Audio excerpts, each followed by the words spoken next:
হরে কৃষ্ণ, জয় শিল প্রভুপাদ। রামচন্দ্র ভগবান হয়েও কেন মাতা শবরীর এঁটো খেয়েছিলেন?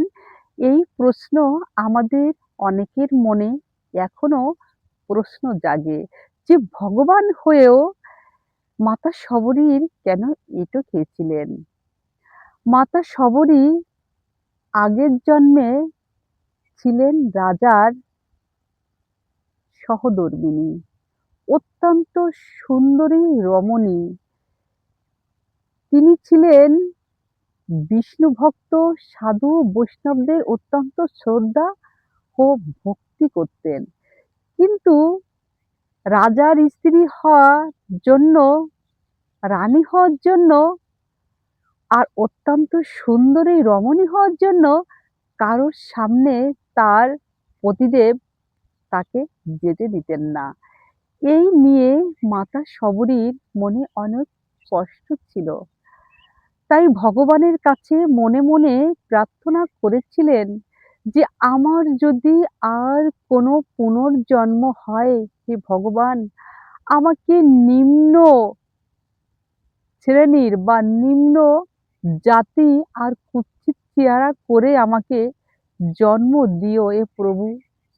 ভগবান তো অন্তর্যামী, সে সব কথাই বুঝতে পারে। তাই মাতা শবরীর মনের ইচ্ছা পূর্ণ করলেন। মাতা শবরী যখন শবরের ঘরে জন্মগ্রহণ করলেন, তখন মাতা শবরী ছিল খুবই নিম্ন জাতির, নিম্ন শ্রেণীর এবং অত্যন্ত অত্যন্ত কুৎসিত চেহারা। তারপরেও যেহেতু কন্যারূপে পৃথিবীতে জন্মগ্রহণ করছেন, তার তো বিবাহ দিতে হয়। তাই মাতা শবরীর বিবাহ ঠিক হয়। মাতা শবরীর বিবাহের উদ্দেশ্যে অনেক ভেড়া আর ছাগল তাদের বাড়ির আঙিনায় একদিন বাঁধা দেখে মাতা শবরী তার মাকে জিজ্ঞাসা করছে যে, মা, এতগুলো ছাগল আর ভেড়া দিয়ে কি হবে? তখন মাতা শবরীর তার প্রশ্নের উত্তরে বলছে যে আগামী পরশু তোমার বিবাহ হবে। তোমার বিবাহতে এতগুলো ভেড়া আর ছাগল হত্যা করে এদের মাংস খাওয়ানো হবে যারা আসবে। মাতা শবরী জন্ম থেকেই সমস্ত প্রাণীর প্রতি ছিল স্নেহপরায়ণ, প্রচন্ড ভালোবাসতেন প্রতিটি জীবকে। তখন মাতা শবরীর মনে অনেক কষ্ট পেলেন যে আমার জন্য, আমার জন্য এত বড় পাপিষ্ঠ আমি, যে আমার জন্য এতগুলো প্রাণী হত্যা হবে, এতগুলো প্রাণী মারা যাবে। আমি কি করে এই প্রাণীগুলোকে রক্ষা করতে পারি? তাই যে অস্ত্র দিয়ে ছাগল আর ভেড়াগুলোকে হত্যা করা হবে, সেই অস্ত্র নিয়ে সমস্ত ছাগল আর ভেড়ার দড়ি রাত্রে যে কেটে দেয়। তখন সেগুলো ছাগল ভেড়া সেখান থেকে চলে যায়। কিন্তু মাতা শবরী মনে মনে ভাবলেন যে ছাগল আর ভেড়াগুলো তো চলেই গেল, কিন্তু আমি যদি এখানে থাকি তাহলে তো একদিন না একদিন আমার আবার বিবাহের আয়োজন করবে, আবার অনেক জীব আনবে, অনেক ছাগল ভেড়া এনে আবার তাদের হত্যা করা হবে। তাই আমি বাড়ি থাকবো না, আমি এখান থেকে পালিয়ে অনেক অনেক দূর চলে যাব। সেখান থেকে মাতা শবরী রাতের বেলায় দূর দূরান্ত হাঁটতে হাঁটতে হাঁটতে এক গভীর অরণ্যে পৌঁছালেন। সেই গভীর অরণ্যে অনেক মুনি ঋষি যোগী সেখানে বাস করতেন। যেতে যেতে মাতঙ্গ মুনির আশ্রমে পৌঁছালেন। মাতঙ্গ মুনির আশ্রমে মাতা শবরী যখন পৌঁছালেন, মাতা শবরীর সমস্ত কথা মাতঙ্গ মুনি মন দিয়ে শ্রবণ করলেন। তখন মাতঙ্গ মুনি মাতা শবরীকে বললেন যে, "এটা অভয় অরণ্য। এখানে কোনো ভয় নেই মা। তুমি এখানেই থাকো, আমার আশ্রমেই থাকো।" তাই বলে মাতঙ্গ মুনি মাতা শবরীর জন্য একটি পর্ণকুটির তৈরি করে দিলেন। সেখানে দীর্ঘদিন ধরে মুনি ঋষি যোগীদের আশ্রম পরিষ্কার করতেন, ঝাড়ু দিতেন। এই করতে করতে মাতঙ্গ মুনির অনেক বয়স হয়ে গেল।